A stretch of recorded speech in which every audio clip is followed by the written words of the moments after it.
राम ये शब्द दिखने में जितना सुंदर है उससे कहीं महत्वपूर्ण है इसका उच्चारण। राम कहने मात्र से शरीर और मन में अलग ही तरह की प्रतिक्रिया होती है जो हमें आत्मिक शांति देती है। हिंदू धर्म के 4 आधार स्तंभों में से एक है प्रभु श्री राम। भगवान श्री राम ने एक आदर्श चरित्र प्रस्तुत कर समाज को एक सूत्र में बांधा था। भारत की आत्मा है प्रभु श्री राम। आओ जानते हैं उनके बारे में 12 रोचक तथ्य। 1. राम का जन्म। भगवान राम एक ऐतिहासिक महापुरुष थे और इसके पर्याप्त प्रमाण हैं। शोधानुसार पता चलता है कि भगवान राम का जन्म 5114 ईस्वी पूर्व हुआ था। चैत्र मास की नवमी को रामनवमी के रूप में मनाया जाता है। उपरोक्त जन्म का समय राम की वंश परंपरा और उनकी पीढ़ियों से भी सिद्ध होता है। अयोध्या के इतिहास और अयोध्या की वंशावली से भी यह सिद्ध होता है। 2. राम पर लिखे ग्रंथ। प्रभु श्री राम पर वैसे को कई ग्रंथ लिखे गए लेकिन वाल्मीकिकृत रामायण ही प्रमाणित ग्रंथ माना जाता है। यह मूल संस्कृत में लिखा गया ग्रंथ है।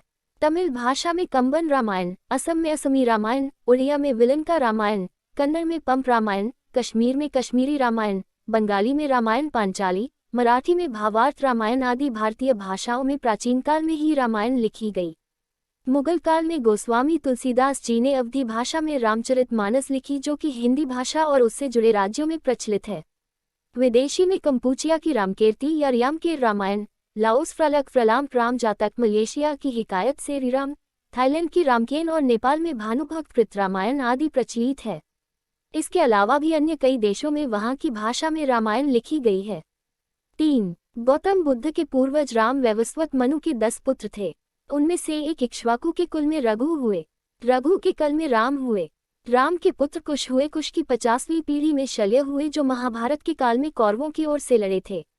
शल्य की 25वीं पीढ़ी में सिद्धार्थ हुए जो शाक के पुत्र शुद्धोधन के बेटे थे। इन्हीं का नाम आगे चलकर गौतम बुद्ध हुआ। ये नेपाल के लुम्बिनी में रहते थे। सिद्धार्थ के बाद राहुल, प्रसेनजित, शुद्रक, कुलिक, सुमित्र हुए। जयपुर राजघरा की महारानी पद्मिनी और उनके परिवार के लोग की राम के पुत्र कुश के वंशज है।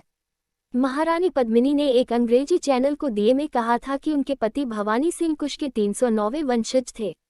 4. वनवासी और आदिवासियों के पूजनीय प्रभु श्री राम। भगवान राम को 14 वर्ष को वनवास हुए था। उनमें से 12 वर्ष उन्होंने जंगल में रहकर ही काटे। 12वें वर्ष की समाप्ति के दौरान सीता का हरण हो गया तो बाद के 2 वर्ष उन्होंने सीता को ढूंढने, वानर सेना का गठन करने और रावण से युद्ध करने में गुजारे। 14 वर्ष के दौरान उन्होंने बहुत ही महत्वपूर्ण कार्य किए जिसके चलते आज भी हमारे देश और देश के बाहर राम संस्कृति और धर्म को देखा जा सकता है। प्रभु श्रीराम ने वन में बहुत ही सादगी भरा तपस्वी का जीवन जिया। वे जहां भी जाते थे तो 3 लोगों के रहने के लिए एक झोपड़ी बनाते थे। वही भूमि पर सोते, रोज कंदमूल लाकर खाते और प्रतिदिन साधना करते थे। उनके तन पर खुद के ही बनाए हुए वस्त्र होते थे। धनुष और बाण से वे जंगलों में राक्षसों और हिंसक पशुओं से सभी की रक्षा करते थे। इस दौरान उन्होंने देश के सभी संतों के आश्रमों को बर्बर लोगों के आतंक से बचाया। अत्रि को राक्षसों से मुक्ति दिलाने के बाद प्रभु श्रीराम दंडकारण्य क्षेत्र में चले गए जहां आदिवासियों की बहुलता थी। यहाँ के आदिवासियों को बानासुर के अत्याचार से मुक्त कराने के बाद प्रभु श्रीराम 10 वर्षों तक आदिवासियों के बीच ही रहे। उन्होंने वनवासी और आदिवासियों के अलावा निषाद, वानर, मतंग और रीछ समाज के लोगों को भी धर्म, कर्म और वेदों की शिक्षा। वन में रहकर उन्होंने वनवासी और आदिवासियों को धनुष एवं बाण बनाना सिखाया, तन पर कपड़े पहनना सिखाया, गुफाओं का उपयोग रहने के लिए कैसे करें ये बताया और धर्म के मार्ग पर चलकर अपने रीति रिवाज कैसे संपन्न करें ये भी बताया। उन्होंने आदिवासियों के बीच परिवार की धारणा का भी विकास किया और एक दूसरे का सम्मान करना भी सिखाया।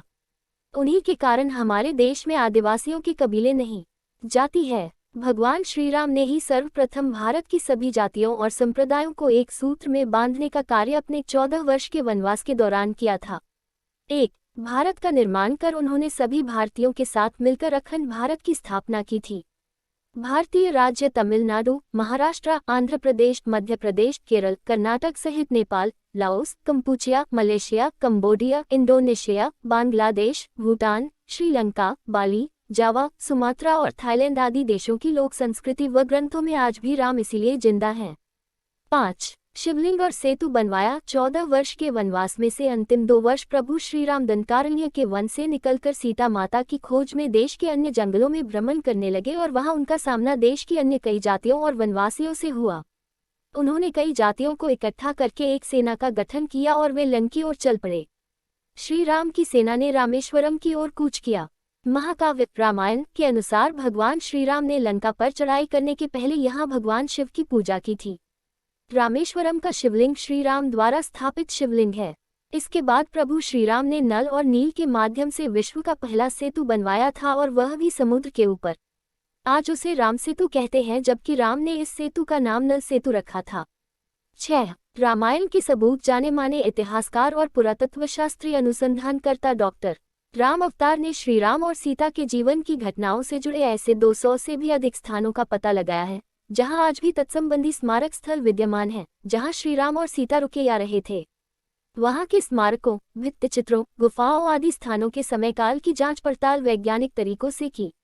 इन स्थानों में से प्रमुख के नाम है सरयू और तमसा नदी के पास के स्थान, प्रयागराज के पास श्रृंगवरपुर तीर्थ, सिंगरौर में गंगा पार कुरई गांव, प्रयागराज, चित्रकूट मप्र, सतना मप्र, दंडकारण्य के कई स्थान, पंचवटी नासिक, सर्वतीर्थ, पर्णशाला, तुंगभद्रा, शबरी का आश्रम, ऋषिमुख पर्वत, कोडिकराई, रामेश्वरम, धनुषकोडी, रामसेतु और नुवारा एलिया पर्वत श्रृंखला। 7. रामायण के प्रमाण श्री वाल्मीकि ने रामायण की संरचना श्री राम के राज्याभिषेक के बाद वर्ष 5075 ईपू के आसपास की होगी। 1/4 वन 2 श्रुति स्मृति की प्रथा के माध्यम से पीढ़ी दर पीढ़ी परिचालित रहने के बाद वर्ष 1000 ईपू के आसपास इसको लिखित रूप दिया गया होगा। इस निष्कर्ष के बहुत से प्रमाण मिलते हैं। रामायण की कहानी के संदर्भ निम्नलिखित रूप में उपलब्ध है। कौटिल्य का अर्थशास्त्र 4वीं शताब्दी ईपू, बौद्ध साहित्य में दशरथ जातक 3री शताब्दी ईपू, कौशाम्बी में खुदाई में मिली टेराकोटा पक्की मिट्टी की मूर्तियां 2री शताब्दी ईपू, नागार्जुनकोंडा आंध्र प्रदेश में खुदाई में मिले स्टोन पैनल 3री शताब्दी, नचार खेड़ा हरियाणा में मिले टेराकोटा पैनल 4वीं शताब्दी, श्रीलंका के प्रसिद्ध कवि कुमार दास की काव्य रचना जानकी हरण 7वीं शताब्दी आदि।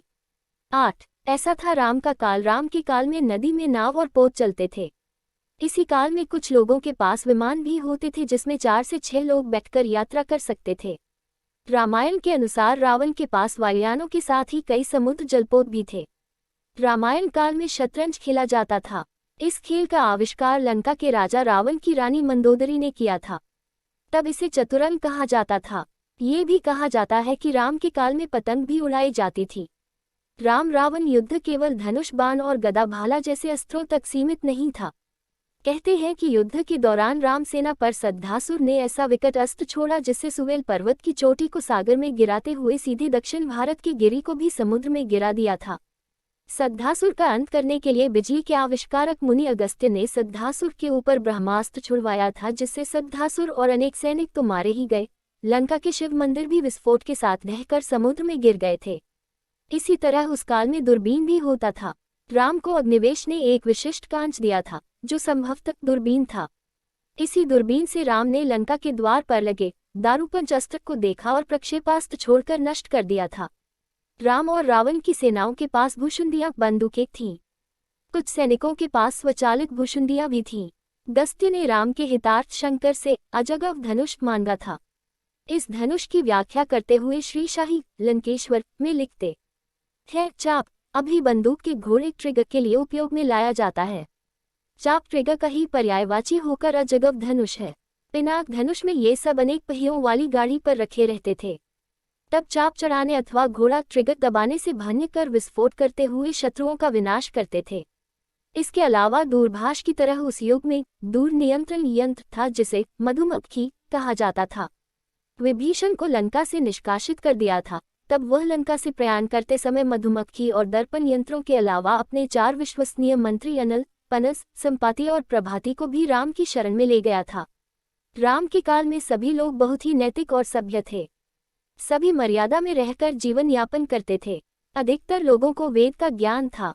9. रामायण काल के ये लोग आज भी जिंदा हैं। आपको ये जानकर आश्चर्य होगा कि रामायण काल के 3 लोग आज भी जिंदा हैं। एक का नाम है हनुमान, जामवंत और विभीषण। इनके काल के पूर्व के 2 लोग भी आज तक जिंदा हैं। उनके नाम है विरोचन पुत्र महाबली और जमदग्नि के पुत्र परशुराम। 10. श्री राम की बहन श्री राम की 2 बहनें भी थी, एक शांता और दूसरी कुकबी। हम यहाँ आपको शांता के बारे में बताएंगे। दक्षिण भारत की रामायण के अनुसार श्री राम की बहन का नाम शांता था, जो 4 भाइयों से बड़ी थी।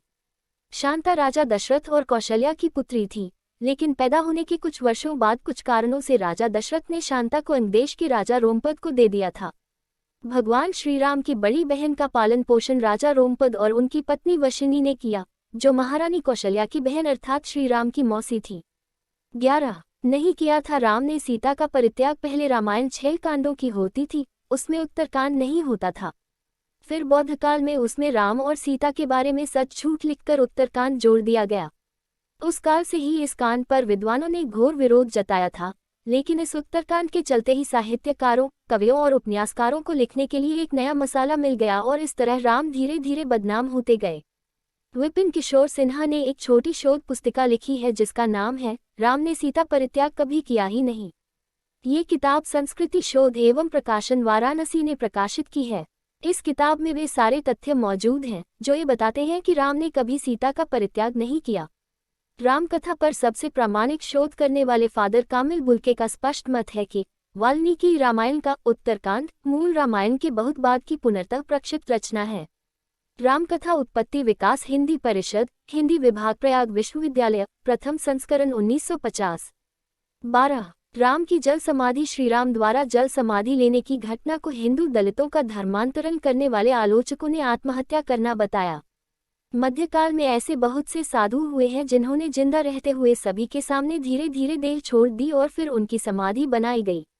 राजस्थान के महान संत बाबा रामदेव रामापीठ ने जिंदा समाधि ले ली थी, तो क्या हम ये कहें कि उन्होंने आत्महत्या कर ली? दरअसल अयोध्या आगमन के बाद राम ने कई वर्षों तक अयोध्या का राजपाट संभाला और इसके बाद गुरु वशिष्ठ व ब्रह्मा ने उनको संसार से मुक्त हो जाने का आदेश दिया। एक घटना के बाद उन्होंने जल समाधि ले ली थी। सरयू नदी में श्रीराम ने जल समाधि ले ली थी। अश्विन पूर्णिमा के दिन मर्यादा पुरुषोत्तम राम ने अयोध्या से सटे फैजाबाद शहर के सरयू किनारे जल समाधि लेकर महाप्रयाण किया। श्रीराम ने सभी की उपस्थिति में ब्रह्म मुहूर्त में सरयू नदी की ओर प्रयाण किया। उनके पीछे थे उनके परिवार के सदस्य भरत, शत्रुघ्न, उर्मिला, मांडवी और श्रुतकीर्ति। ओम का उच्चारण करते हुए वे सरयू के जल में एक एक पग आगे बढ़ते गए और जल उनके हृदय और अधरों को छूता हुआ सिर